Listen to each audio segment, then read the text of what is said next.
পরিবেশ রক্ষা, দূষণমুক্ত সমাজ গঠন এবং সুস্বাস্থ্যের বার্তা ছড়িয়ে দিতে ইলামবাজারে উৎসাহ উদ্দীপনার মধ্য দিয়ে পালিত হলো বিশ্ব বাইসাইকেল দিবস। রবিবার ইলামবাজার ব্লক সমষ্টি উন্নয়ন আধিকারিকের কার্যালয়ের উদ্যোগে আয়োজিত এই কর্মসূচিতে অংশ নেন বিভিন্ন বিদ্যালয়ের ছাত্রছাত্রী, শিক্ষক শিক্ষিকা, প্রশাসনিক আধিকারিক এবং এলাকার বহু সাধারণ মানুষ। সকাল থেকে ইলামবাজারে ছিল উৎসবের আবহ। ইলামবাজার গার্লস হাই স্কুল সহ ব্লকের একাধিক শিক্ষা প্রতিষ্ঠানের ছাত্রছাত্রীরা সাইকেল র্যালিতে অংশ নিয়ে পরিবেশ সচেতনতার বার্তা পৌঁছে দেন সাধারণ মানুষের কাছে।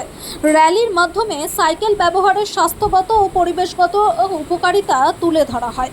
অনুষ্ঠানে উপস্থিত ছিলেন ইলামবাজারের ব্লক সমষ্টি উন্নয়ন আধিকারিক ঋদ্ধিবান চ্যাটার্জি, যুগ্ম সমষ্টি উন্নয়ন আধিকারিক শুভেন্দু গাঙ্গুলি, ব্লক যুব আধিকারিক সঞ্জয় রজক সহ ব্লক প্রশাসনের অন্যান্য আধিকারিক ও কর্মীরা।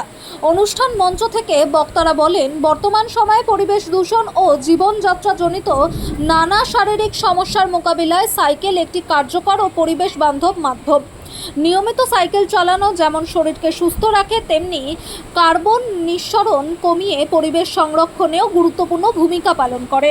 ব্লক প্রশাসনের এই উদ্যোগকে স্বাগত জানিয়েছেন স্থানীয় বাসিন্দারা। তাদের মতে এমন সচেতনতামূলক কর্মসূচি ভবিষ্যৎ প্রজন্মকে পরিবেশ বান্ধব জীবনযাপনে উৎসাহিত করবে এবং সমাজে ইতিবাচক বার্তা পৌঁছে দেবে।